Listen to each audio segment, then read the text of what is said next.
वाजे, मी तुम्हाला जबाबदारी सांगतो, वाजे नाशिकच्या मिरवणुकीमध्ये, परभणीच्या मिरवणुकीमध्ये पाकिस्तानचे झेंडे होते.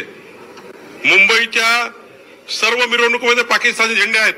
जरा तुम्ही बघा, एकदा चेक करून, पोलीस अधिकाऱ्याकडे माहिती घ्या.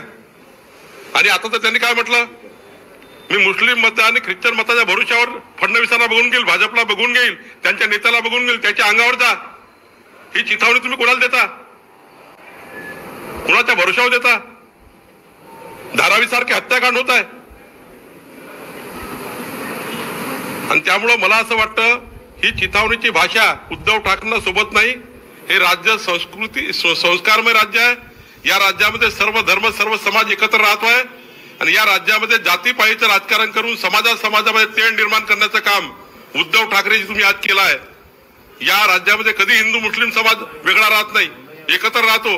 पण तुम्ही ज्या पद्धतीने विभाजनाची भाषा करतात, पोलराईंची भाषा करतायत, याच्यावर आमचा आक्षेप आहे. हर हर महादेव म्हणत आता रिंगणात उतरायचं, असं कसं दाखवून द्यायचंय म्हणताय? अरे हर हर महादेव कसं बोलतात? हर हर महादेव कसा बोलतात आहेत? ही भाषा आहे?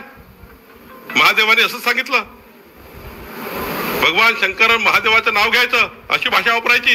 हे संस्कार आहे, हे संस्कृती आहे, हे बाळासाहेबांचे संस्कार आहेत. आणि त्यामुळं ही जनता तुम्हाला सोडणार नाही. आणि भारतीय जनता पार्टी आरेच्या कार्य करेल. मोदींचं भाषण ऐकताना आता क्यू येते म्हणतात, 10 वर्ष का अँटी उभवली का असंही बोललंय. एवढे 10 वर्ष उद्धव ठाकरेंनी आपले खासदार मोदीच्या भरोश्यावर निवडून आणले. मोदींच्या सभानी उद्धव ठाकरेचे खासदार निवडून आले. आणि आता ते सारे उपकार विसरले.